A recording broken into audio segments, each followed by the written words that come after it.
We are here in Baguio Cathedral.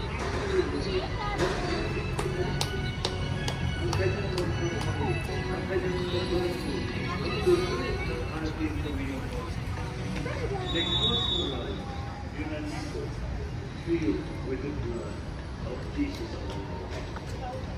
nagulat siya. And grace of Christ came upon him. Mga tao din, mga para din na nandoon, they look at the miracle. And then Father Peter decided, I cannot go on celebrating the Holy Mass. I must send the good news to the Holy Father. Pope Urban IV, nakabakasyon sa Orvieto, marapit lang sa atin. So he got the sacred body of the Lord, put it on the corporal in the hand, and then give it to the Lord.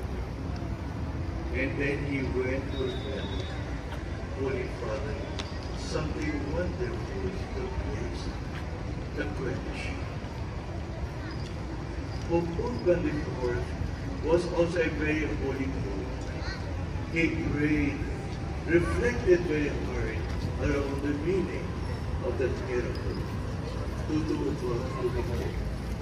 Was it really a miracle?